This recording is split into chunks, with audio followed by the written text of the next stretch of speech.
नमस्कार मित्रांनो, मी प्राध्यापक विनायक ठाकूर, कृषी तंत्र निकेतन देवगड या यूट्यूब चॅनलमध्ये तुमचं सगळ्यांचं मनापासून स्वागत. मित्रांनो, आज आपण बघूया की आकाशवाणी केंद्राच्या माध्यमातून आपण शेतकऱ्यांना एक मार्गदर्शन मुलाखत घेतोय आणि त्या मुलाखतीमध्ये तुमच्या लक्षात येईल की महत्त्वाचं हे आता सध्या ज्वलंत पीक जे आहे ते आंब्याला येणारे अवकाळी पाऊस आणि त्याच्यापासून येणारा मोर संरक्षण आणि या संदर्भात आपण संपूर्ण चर्चा आणि त्या संदर्भात त्यांच्या स्टुडिओतलं साऊंड रेकॉर्डिंग जे आहे तेही आपण ऐकूया. म्हणजे तुमच्या लक्षात येईल की आंबा मोहरसाठी काय काय अडचणी आहेत, ह्या सगळ्या भौतिक कारकांचा आणि संपूर्ण रासायनिक घटकांचा संपूर्ण अभ्यास आपण पुढील व्हिडिओमध्ये करूया. तो तुम्हाला नक्कीच आवडेल आणि व्हिडिओ आवडल्यास लाईक नक्की करा, शेअर पण करा आणि सबस्क्राईब करा आणि आपल्या अशा शेतकरी मित्रांना पाठवा की ज्यांना याची गरज आहे. त्यामुळे आकाशवाणी केंद्राकडून प्रसारित होणाऱ्या ह्या बऱ्याचशा व्हिडिओच्या माध्यमातून किंवा त्याच्या नवीन तंत्राच्या माध्यमातून किंवा साऊंड रेकॉर्डिंगच्या माध्यमातून तुम्हाला याचा नक्कीच फायदा होईल.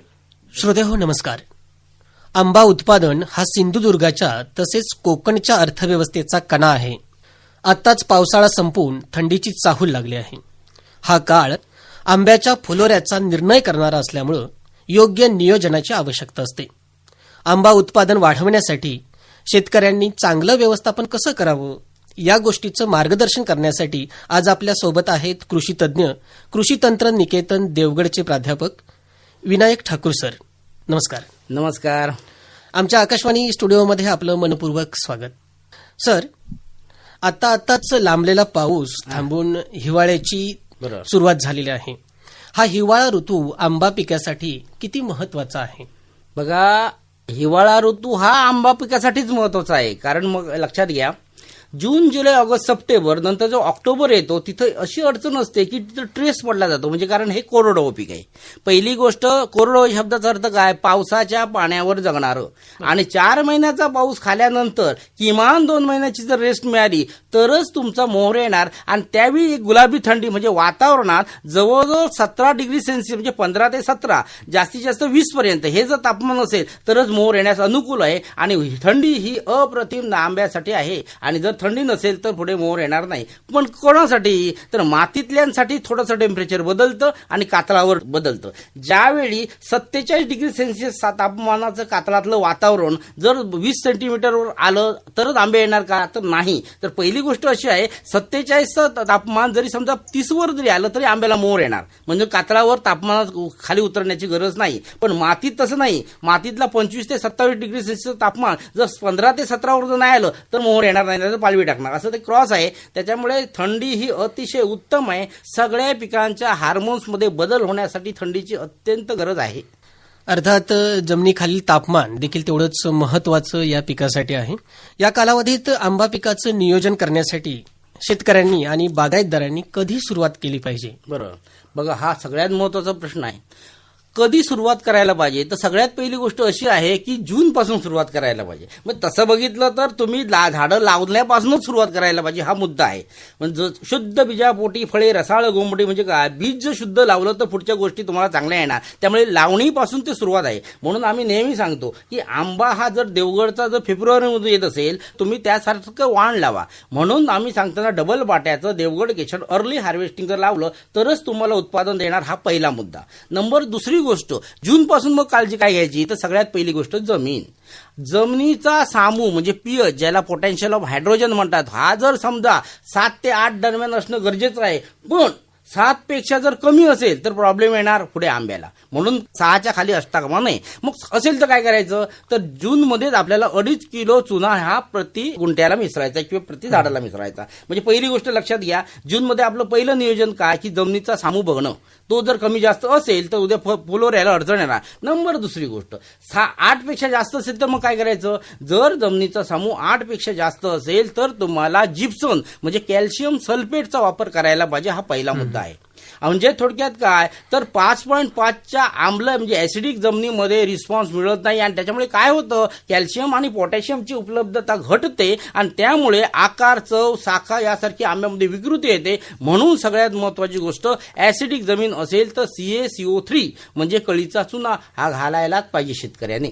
शेतकऱ्यांना हे कळत नाही. शेतकरी काय म्हणतात, पुस्तकं वाचतात आणि म्हणतात की खतं घातली म्हणजे झालं, खत घातलं म्हणजे काम झालं. नाही, खत हे फक्त तुम्हाला 5%च कार्य करतं झाडामध्ये, बाकीचं सगळं कार्यक्रम भौगोलिक स्थिती करते. म्हणून तुम्हाला ओलावा असणं आणि त्याच्यानंतर दुसरी गोष्ट म्हणजे लिक्विड सल्फरलाईमचा जर वापर तुम्ही केला तर त्याच्यामध्ये रिझल्ट येतो. म्हणजे ह्या गोष्टी ह्या बेसिक आहेत. पुढचा मुद्दा असा आहे की जर कोरडवाहू पिकामध्ये जर तुम्हाला पाऊस आला, जसं आता सध्या झालेला आहे बघा, सध्या अशी कंडिशन आली की 7.5 महिने पाऊस आहे. सध्या 7.5 महिने पाऊस गेला नाही आणि ज्यावेळी सप्टेंबरमध्ये पाऊस जायला पाहिजे अशा वेळी न गेल्यामुळे अडचण अशी झाली की त्याला ट्रेस मिळाला नाही. कारण आंबा हे कोरडवाहू पीक आहे, पावसाच्या पाण्यावरच ते जगतोय आणि पावसाचा ट्रेस जर नाही पडला आणि जमीन सुकली नाही तर त्याला मोहर यायला अडचण येते आणि ही कंडिशन सध्या झालेली आहे. म्हणून झाडाला ट्रेस मिळणं गरजेचं आहे, म्हणजे ताण मिळणं गरजेचं आहे. आणि सगळ्यात महत्वाची गोष्ट, आंब्या पिकामध्ये 7 संजीवकांची गरज आहे. त्याच्यामध्ये ऑक्झिन आहे, जिब्रेलिन्स आहे, सायटोकायनिन्स आहे, वाढरोधक इनिबिटर म्हणतात त्याला, इथिलिन आहे आणि शेवटचं आहे ग्रोथ रिटायर, ज्याला कल्टार आपण म्हणतो.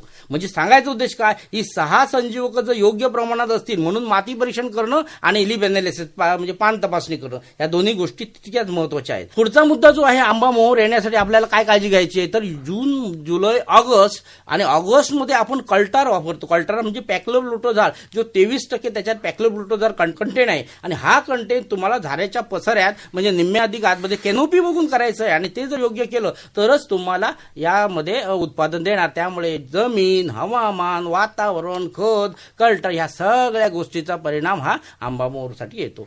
अर्थातच आंबा मोहर येण्यासाठी या सगळ्याच गोष्टी जुळून याव्या लागतात, तरच आंबा मोहर फुलोरा हा चांगला येतो. बरोबर सर, हिवाळा म्हटलं की सकाळी दव पडलेला असतो, दुपारी ऊन आणि रात्री तेवढीच कडाक्याची थंडी आपल्याकडे असते. वातावरणातील बदल जो आहे, या बदलाचा काय परिणाम होतोय?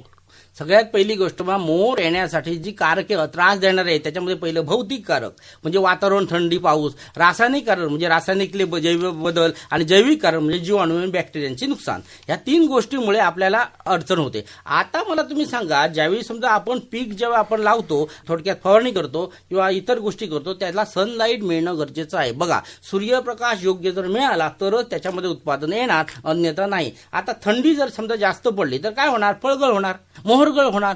या वर्षी जवळजवळ सप्टेंबर एंडला म्हणजे ऑक्टोबरच्या पहिल्या आठवड्यात हापूसची पहिली पेटी गेली. साधी गोष्ट नाही, भर पावसात गेली. आता त्यांनी काय केलं होतं, त्यांना दर आठवड्याला त्याला स्प्रेइंग करायचं आहे, दर आठवड्याला त्याची काळजी घ्यायची आहे, दर 3 दिवसांनी परीक्षण करायचं. या सगळ्या गोष्टी होऊ शकतात जर शेतकऱ्यांनी लक्ष दिला तर आपण आपला आंबा या बुरशीपासून, या दवापासून, ज्या उन्हापासून टिकू शकतो आणि आपला फायदा करू शकतो. सर, या काळात कोणते प्रमुख रोग आणि किडींचा प्रादुर्भाव या पिकावरती होत असतो आणि या अनुषंगाने काय उपाययोजना कराव्यात? बघा, सगळ्यात चांगला प्रश्न आहे. समाधानकारक ऐकलं तर त्या प्रश्नातच त्याची उत्तरं मिळतील आणि सगळं. पहिली गोष्ट आधी सुरुवात करूया. आंबा पीक हे 100% त्याचे शरीर हे भौगोलिक घटकांनी बनलेलं असतं. त्याच्यामध्ये 75% पाणी, 18% सूर्यापासून बनतं आणि 7% जमिनीपासून बनतं, असं 100% ते बनतं. आता मला सांगा, आंबा मोहर येण्यापूर्वी काही जी लक्षणं आहेत आणि त्यावेळी आपल्याला काही गोष्टी शोधायच्या आहेत आणि ह्या ज्या शोधण्यासाठी आपल्याला काय करायचं आहे, तर आपल्याला पिकाचं नुकसान करणाऱ्या बऱ्याचशा गोष्टी बघायच्या आहेत. शेतकऱ्यांनी या 5 गोष्टी जर लक्षात घेतल्या तर ते संरक्षण करू शकतात आंबा मोहरचं. आता ते कसं सांगतो. मोहरासाठी फक्त 5च गोष्टीमध्ये पहिलं पाने खाते आणि पालवी खाते आणि मोहर खाणारी अळी म्हणजे पहिला मुद्दा. दुसरा खोड पोखरणारी अळी, दुसरा मुद्दा. तिसरं मूळ खाणारी अळी, तिसरा मुद्दा. चौथा रस शोषणारी अळी, चौथा मुद्दा. आणि 5वा बुरशीजन्य रोग. आता लक्षात घ्या, भरपूर हजारो प्रकारचे औषधं आहेत मार्केटमध्ये. जवळजवळ तुम्ही सांगतो 125 प्रकारचे किडे या वातावरणात आपले आहेत, म्हणजे आपल्या भौगोलिक स्थिती आहे. त्याच्यातले फक्त 8 ते 10 प्रकारचे मेजर किडे नुकसान करतात. त्यांना जर कंट्रोल केलं शेतकऱ्यांनी तर तुम्ही त्याच्यावर जय मिळू शकताय. आता कंट्रोल कसं करायचं बघा. पानं खाणारी म्हणजे पानं खालेली दिसली किंवा मोहर खालेला दिसला की तेच औषध मारायचं. म्हणजे नेमकं कुठलं, तर मी फक्त 2 तुम्हाला त्याची व्यापारी ह्याची नावं सांगतो, कुठे कंटेंट नावं. जसं बघा, अल्फामेथ्रिन आहे, क्विनॉल्फॉस आहे. ह्याचं फक्त 2% तीव्रतेने फवारणी केली की पाने खाणारी अळी कव्हर होणार. म्हणजे तुमचं निरीक्षण महत्वाचं आहे. नंबर दुसरी गोष्ट तुमचं आहे पोकरणारी. जर मोहर पोखरत असेल किंवा फांदी पोखरत असेल तर तो पोखरणाऱ्याला ते पाने खाणाऱ्याचं औषध मारून चालत नाही. मग त्याला पोखरणारं पाहिजे. म्हणजे कुठलं, गॅस पाहिजे. त्याचं नाव आहे डायक्लोरोहॉस किंवा क्लोरोपायरोफॉस. लक्षात आलं. त्याच्यानंतर दुसरी गोष्ट म्हणजे त्यांनीच कंट्रोल होणार. आणि जर समजा मुळं खातात, कसं झाडाचं समजा मोहर आलेल्या वेळी जर मुळं खाली गेली किंवा हुमणीचा त्रास झाला, वाळीचा त्रास झाला तर वरती फळगळ होणार. आणि त्याच्यासाठी तुम्हाला 2 औषधं सांगतो. पिप्रोनिल आहे, मिथेल पॅरेथिऑन, हे मुळंला कंट्रोल करणार. आता पिप्रोनिल तुम्ही फवारणी कराल वरती तर उपयोग नाही, ते मुळातच पाहिजे. म्हणून लक्षणं बघूनच करायचे. आणि चौथा प्रश्न आहे तो रस शोषणारी अळी. म्हणजे बघा, लहान कोवळा मोहर असताना त्यातला रस शोषून घेते आणि रस शोषून घेतल्यानंतर काय होतं की त्याच्यामध्ये आकसतात, मोहर गळून पडतो, फळं गळून पडतात, सगळे नुकसान होतात. आणि त्याच्यासाठी फक्त 2 सांगतो तुम्हाला औषधं, प्रोपेनोफॉस आणि कार्बोसल्फास. ही फक्त कंटेन नावं आहेत. तुम्हाला ज्या कंपनी प्रचलित बाजारात आहेत त्यांचे तुम्ही औषधं घ्या, क्वालिटी तुम्हाला येईल. आता हा पहिला मुद्दा संपला. दुसरी गोष्ट बघा, आता मेजर सांगतो, तुडतुडा.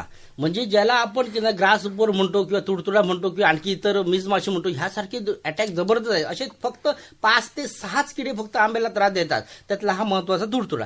आता बघा, काही वेळा पुस्तकात तुम्हाला बघाल तर हे काय केलं असतं, सर्वसामान्य शेतकऱ्याच्या जे पटेल आणि रुचेल यानुसार की नाही आणि किडे मरते यानुसार औषधं दिली असतात. हे देवगड सारख्या किंवा आधुनिक शेतकऱ्यांना चालत नाहीत औषधं. मग ही औषधं तुम्ही जर समजा त्यांच्या लेवलने जर गेला, उदाहरणार्थ देतो तुम्हाला, तर समजा तुडतुडा झाला तर पहिल्यांदा तुम्हाला मिडा वापरायचा आहे फक्त 17%, पण तिथं जर 30% वापराल तर नुकसान. दुसरा आहे ॲसिपेट आहे. म्हणजे क्रम का सांगतो, तर पहिलं इमिडा वापरा, मग ॲसिपेट वापरा, मग थायमॅटाझोन वापरा, नंतर कार्बोक्युरॉन वापरा, नंतर बिफेजिन वापरा, नंतर इमिडा परत 30% वापरा, त्याच्यानंतर पोनोकॉर्ब वापरा. असे जर तुम्ही 11 लाईन जर तुम्ही केली तरच कंट्रोल होतो. कारण तुडतुड्याची एकदा एक औषध परत मारलं तर सायकल तयार होते आणि पूर्ण नुकसान करतं. त्यामुळे एक औषध वापरलेलं परत वापरायचं नाही. हा तुडतुड्या बाबतीत. आंबार मोहर संरक्षणासाठी 1, 2, 3, 4, 5, 6 अशा 6 फवारण्या आहेत. अर्थातच जसा रोग आहे तशा पद्धतीने आपल्याला कीटकनाशके वेगवेगळी फवारावी लागतील. सर, बऱ्याचदा शेतकऱ्यांचं असं म्हणणं असतं की आमच्या बागेत मोहर चांगला येतो पण फळधारणा होत नाही. अशांसाठी आपण काय मार्गदर्शन कराल? बघा, सगळ्यात पहिली गोष्ट पानांचं तपासणी करा. नंबर 2 मातीचं परीक्षण करा, केनोमीच्या आतलं. आणि त्याच्यात लक्षात येईल की त्याच्यात कुठली खतं. वनस्पतीला 13 अन्न घटकांची गरज असते. त्यातली एन आणि पी आणि के 3च आपण देतो. बाकीची काय करायचं, मग ते द्यायला तर पाहिजे. मग त्याच्यानंतर संजीवकाची गरज आहे. ते जर नाही दिलं तर घरण होणार. आणि ह्या सगळ्या गोष्टीचा अनुभव घेऊन तुम्हाला जी झाडात कमतरता आहे ती दिली तरच होणार. उदाहरणार्थ बघा, जसं तुम्हाला मगाशी म्हटलं, ऑक्झिन म्हटलं, जिब्रेलिन म्हटलं, सायटोकायनिन्स म्हटलं, इनिबिटर म्हटलं, वाढविरोधक, इथिलिन काय यासारखं आहे. त्याच्याप्रमाणे आणखी दुसरी गोष्ट काय, कोकोपीट म्हणजे मल्चिंग करणं गरजेचं आहे. वापसा स्थिती आली तरच फळधारणा होणार, उत्तम नाही तर होणार नाही. कारण झाड कधीही पाणी डायरेक्ट खात नाही. तर काय खातं, 50% हवा आणि 50% पाण्याची असं ते वापसा स्थिती झाल्याशिवाय झाडाला उत्पादन येत नाही. मग मल्चिंग करणं, द्विदल पिकांची लागवड करणं, फेरफालट करणं, शेणगोमूत्राचा वापर करणं, राख सिलिकॉनचा वापर करणं, गांडूळ खताचा वापर करणं, या सगळ्या गोष्टी येतात. आता संजीवकाच्या माध्यमातून जर नाही आलं तर उदाहरण काय होतं तर बघा, क्लोरमकॉट सारखं वाढ विरोधक संजीवक आहे. म्हणजे ते जर नाही दिलं तर तुम्ही पालवी येणार आणि मोहर थांबणार. म्हणजे ते पण द्यायला पाहिजे तरच पालवी थांबली जाणार. एनए म्हणजे नॅप्टिक ॲसिटिक ॲसिड सारखी फळगळ होत असेल तर ते द्यायचं. जर समजा जीए तुम्हाला पैशाचा आकार वाढून जर फळं मोठी व्हायची असेल तर द्यायची. फळं जर डेटाकडे पिवळं होत असेल तरी जीए देऊ शकताय. काय ट्रायकंटेनॉल आहे, ह्युमिक ॲसिड आहे, त्याच्यानंतर स्टिकर आहे, असे बरेचसे घटक आहेत. सगळ्यात महत्वाचं म्हणजे शेतकरी स्वतः अभ्यासक व्हायला पाहिजे, तरच हे सगळ्या गोष्टी होणार, अन्यथा नाही. त्यामुळे गरजेनुसार तुम्ही परीक्षण करा, निरीक्षण करा आणि तदनंतर योग्य सल्ला तज्ज्ञांचा घेऊन तुम्ही फवारणी करा. बऱ्याच वेळा या मोहराच्या दरम्यान झाडांना पाणी द्यावं की न द्यावं असा प्रश्न शेतकऱ्यांसमोर असतो.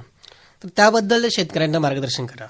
बघा, पाणी द्यायचं की नाही हा आता पहिला मुद्दा असा आहे की पाणी द्यायचं की नाही. आंबा तुम्हाला मगाशी मी म्हटलं की आंबा हे कोरडं पीक आहे, ते पावसाच्या पाण्यावर जगतं, त्यामुळे वाढीसाठी पाण्याची गरज नाही. पण मोहर येण्याच्या कालावधीत सुरुवातीच्या जेव्हा पाऊस गेल्यानंतर ज्यावेळी मोहर कंडिशन असते त्यावेळी तुम्हाला 2 किंवा 3 वेळा वाटाण्याचा आकार होईपर्यंत देऊ शकतात, नंतर नाही. एकदा वाटाण्याचा आकार क्रॉस केला आणि सुपारी आकार धरायला सुरुवात केलं फळाने की मग पाणी द्यायचं नाही. ते कधीपर्यंत द्यायचं नाही तर आंबा काढीपर्यंत द्यायचं नाही. नाहीतर मग आतमध्ये गोडी, टीएसएस म्हणजे साखरेचं प्रमाण, त्याच्यानंतर प्रेझेंटेशन, दिसाऊ, रंग ह्या सगळ्यांवर परिणाम होणार. त्यामुळे आंब्याच्या झाडाला पाणी द्यायचं असेल आणि रोपट कलम जर असतील तर मग रिफ्लोरिंग पण येऊ शकतं. त्यामुळे भौगोलिक स्थिती, जमिनीमधला ताण आणि हे सगळे अभ्यास करून पाणी देणं गरजेचं आहे. त्यामुळे त्याचा अभ्यास करून द्या. आताच म्हटल्याप्रमाणे जसं कलमाच्या वाढीसाठी आणि पिकासाठी जमिनीवरील वातावरण महत्वाचं आहे, तेवढंच जमिनी खालील देखील जमिनीचा पोत कसा आहे हे देखील महत्वाचं असतं. तर यासाठी शेतकऱ्यांनी सेंद्रिय आणि रासायनिक खतांचा वापर कशा पद्धतीने करावा? सगळ्यात महत्वाचा प्रश्न आहे. खत हा हे महत्वाचा आहे झाडांसाठी, सगळ्या झाडांसाठी. असं तर काही नाही आंबाच पाहिजे असं.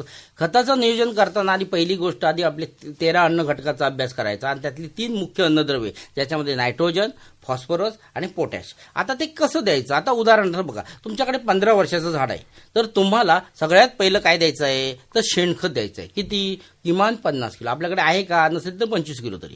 लेंडी खत द्या, कोंबडीची विष्ठा द्या, गांडूळ खत द्या, जे काय असेल तुमच्याकडे अवेलेबल द्या. काहीच नसेल तर आजूबाजूचा पालापाचोळा तरी डिकम्पोज करून द्या, म्हणजे हे शेणखताची जागा भागतो. त्याच्यानंतर तुम्हाला जर नायट्रोजन जवळजवळ आपल्याला 300 ग्रॅम द्यायचं आहे प्रत्येक झाडाला. त्याच्यानंतर स्फुरद आहे ते 300 ग्रॅम आणि पालाश जे आहे ते तुम्हाला साधारण 300 ते 350 ग्रॅम या पद्धतीने तुम्ही देऊ शकताय. पण झाडाचा पसारा कसा आहे, झाडाचं वाढ किती आहे आणि ह्याच्यावर पाठी पुढे होतो. त्यामुळे हेक्टरी जर तुम्हाला द्यायचं असेल तर सर्वसामान्य 100, 75, 50 या पद्धतीने NPK द्यावं लागतं आणि ते उत्तम.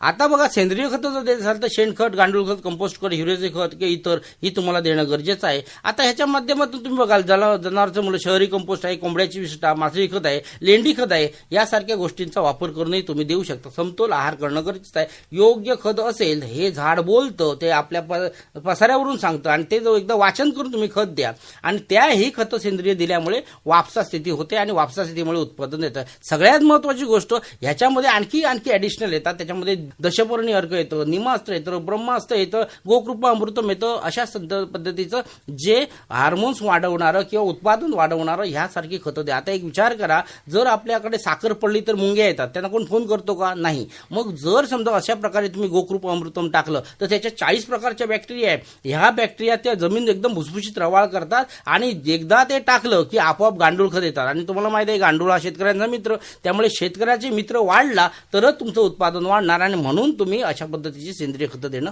महत्वाचं आहे. अर्थातच जमिनीवरील वातावरणाप्रमाणेच जमिनीचा पोत देखील टिकवणं आवश्यक आहे. सर, मागील काही वर्षापासून आपण बघतोय की पावसाळा आता वाढतो आहे. म्हणजे सप्टेंबरमध्ये संपणारा पाऊस आता ऑक्टोबर संपला तरी संपत नाहीये. या हवामान बदलाच्या पार्श्वभूमीवर आंबा पिकाचं नियोजन करताना शेतकऱ्यांनी काय काळजी घ्यावी?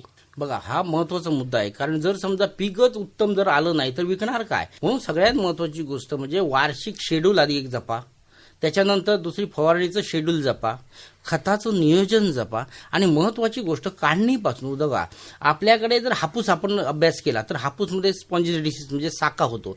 जर तुम्ही 14 आण्याचा काढला म्हणजे 85% तरच तो साका होत नाही. नाहीतर लोक साका होतो आणि मग ते फुकट देतात, पैसे येत नाहीत, मग कॅनिंगला जावं लागतो. मग पक्वता, त्याच्यानंतर योग्य काढणी. पक्वता म्हणजे काय? मॅच्युरिटी असलेला फळ काढणं गरजेचं आहे. त्याच्यानंतर काढणी महत्वाची आहे. काढणी पर्सेंटेजवर आहे. आतला बघा, शेतकऱ्यांना अनुभव नसतो म्हणून कसंही काढतात, मग कोवळा माल काढून चालत नाही, मार्केटला चालत नाही. त्याच्यानंतर काढलेल्या मालाला प्रीकुलिंग करणं हा महत्वाचा विषय आहे. प्रीकुलिंग म्हणजे काय? पहिलं नॉर्मल तापमानात ठेवणं आणि मग गाडीला लावून पिकवणं. जर समजा 40 ते 42 तापमान जर त्या आंब्याचं वाढलं आणि त्या गवतामुळे किंवा प्लास्टिक इतर गोष्टीमुळे किंवा उन्हामुळे, तर ते आंबा खराब होऊ शकतो. एक विचार करा, काढलेले आंबा हा किमान 1.5 मिनिट जर उन्हात फक्त राहिला तरी साखा होतो त्याच्यात. म्हणजे विचार करा, हे नियोजन पण महत्वाचं आहे. त्याच्यानंतर रायपनिंग हा त्याच्यातला महत्वाचा विषय. आता रायपनिंग चेंबरच्या माध्यमातून केलं जातं आणि रायपनिंग हे गवताच्या माध्यमातून केलं जातं. जर चेंबरच्या माध्यमातून करायचं असेल तर तुम्हाला योग्य चेंबरचा वापर करणं आणि अभ्यास करणं गरजेचं आहे. नाहीतर तिथेही लॉस होतं, पण गवत वापरणं उत्तम. त्याच्यानंतर आलं मार्केटिंग.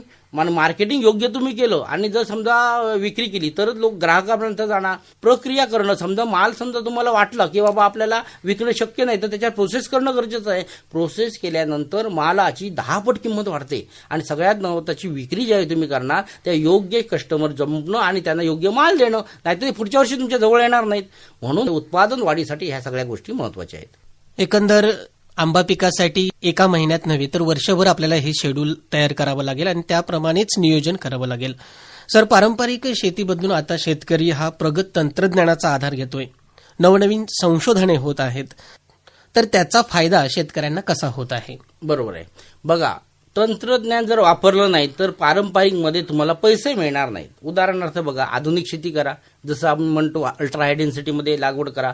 नंबर दुसरी गोष्ट, आता साधी गोष्ट बघा, सध्या फळमाशी इतकी अटॅक झालेला आहेत आणि त्या फळमाशी बाहेरून कुठल्या औषधाने कव्हर होत नाही. फेरोमोन ट्रॅपचा वापर करायला पाहिजे, नाहीतर हॉट क्लायमेट ट्रीटमेंट घ्यायला पाहिजे. आता ही हॉट क्लायमेट ट्रीटमेंट करायची असेल तर जवळजवळ तुम्हाला 85%चा आंबा काढून 47°C पाण्यामध्ये ठेवायला पाहिजे आणि ही ट्रीटमेंट केली आणि जर विक्री केली तरच फळमाशी नाहीशी होणार, नाहीतर ग्राहकांपर्यंत किड्याचे आंबे जाणार, मग ग्राहक तुमच्या जवळ येणार नाही. नंबर दुसरी गोष्ट, युजेनाइल सारख्या घटक बाळासाहेब कोकण कृषी विद्यापीठाने बरेचसे फेरोमोन ट्रॅप वापरलेले आहेत आणि त्यांचा वापर जर केला तर फळमाशी तुम्ही नराचं आकर्षण करताय. पर्णगुच्छ साठी तुम्ही बरेचसे म्हणजे मॉल फॉर्मेशन म्हणतात त्याची औषधं वापरू शकता. अशा बऱ्याचशा गोष्टी आहेत. इस्रायल पद्धतीने लागवड, जे बघा इस्रायल सारखा जो वाळूचा देश आहे त्या ठिकाणी आधुनिक शेती केली आणि अख्खं जग मानते त्या तंत्राला. मग असं तंत्रज्ञान जर तुम्ही वापरलं अल्ट्रा हाय डेन्सिटीमध्ये, बघा एकरला जर 40 झाडं आंब्याची बसत असेल अल्ट्रा हाय डेन्सिटीमध्ये 1000 बसतात. 1000 असल्यामुळे ती 6 फूट उंचीला वाढतात. जमिनीवरून काढायला मिळतं, म्हणजे मनुष्यबळाची गरज नाही. पेपर कॅपिंगचा केल्यामुळे कुठल्या रोगाची गरज नाही. काढणं सोपं जात असल्यामुळे त्याला हाताळणी बरी पडते. देठाशीत आंबा काढल्यामुळे एक्सपोर्ट होऊ शकतो. त्याला कितीतरी फायदे आहेत आणि ते तंत्राचा वापर जर शेतकऱ्यांनी केला आणि त्याच्यासाठी आम्ही मोफत मार्गदर्शन करतो. आमच्या मोफत कार्यशाळेला लोक येऊ शकतात. आणि सगळ्यात महत्त्वाची गोष्ट की ह्या अल्ट्रा तंत्रज्ञानाचा वापर करून जर तुम्ही समजा लागवड केली तरच होऊ शकतं. जसं की बघा मगाशी म्हटलं मी अल्ट्रा हाय डेन्सिटीसाठी तुम्ही देवगड केशर किंवा देवगड हापूसच वापरा, जे अर्ली हार्वेस्टिंग आहे त्याचा परिणाम तुम्हाला चांगला होईल. म्हणून पाया जर मजबूत असेल तरच इमारत चांगली होणार. म्हणून पाया मजबूत करण्यासाठी पहिल्यापासून तुम्हाला या गोष्टी अभ्यासात आणाव्या लागणार. अर्थातच या तंत्रज्ञानामुळे शेतकऱ्यांचा खर्च आणि वेळ वाचणार आहे आणि उत्पादनात वाढ होईल. सर, आज आपण बघतोय की शासन देखील शेती पिकाच्या उत्पादनासाठी विविध योजना किंवा मार्गदर्शन वर्ग घेत असतं. तर त्या योजनेबद्दल आमच्या श्रोत्यांना सांगा. बरोबर, बघा शासनाच्या योजना आहेत त्या घ्यायलाच पाहिजे, सगळ्यांनी घ्या, पण त्या आधी समजून घेणं गरजेचं आहे. आता उदाहरणार्थ बघा भाऊसाहेब पुणकर फळबाग योजना ही शासनाची आहे. इथं 100% अनुदान दिलं आहे. 3 वर्षामध्ये तुम्हाला सगळे पेड केलं जातं. 10 हेक्टरपर्यंत क्षेत्र आहे आणि ह्याच्यासाठी तुम्हाला 6 हेक्टरपर्यंत ही तुम्ही हे करू शकता. म्हणजे महिलांसाठी 10 हेक्टर, पुरुषांसाठी 6 हेक्टर करू शकता. सांगायचं उद्देश काय, तुमचे 10 गुंठ्यापासून 10 हेक्टरपर्यंत क्षेत्रावर तुम्ही लागवड करू शकता. सूक्ष्म सिंचन योजना आहे. या सूक्ष्म सिंचन योजनेमध्ये काय केलं जातं की तुम्हाला ड्रीप इरिगेशनसाठी फ्री ऑफ कॉस्ट सगळं मिळालं. महिलांसाठी तर 100% आहे.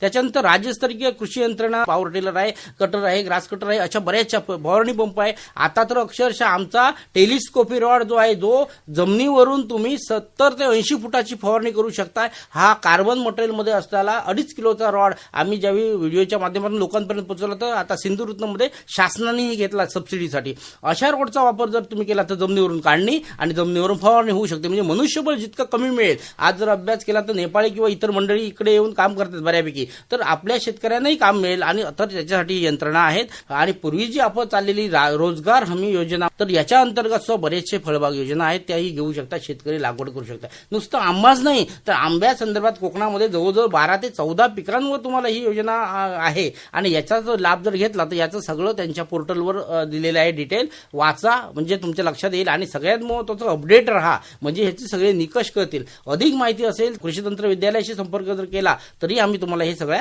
गोष्टी सांगू शकतो.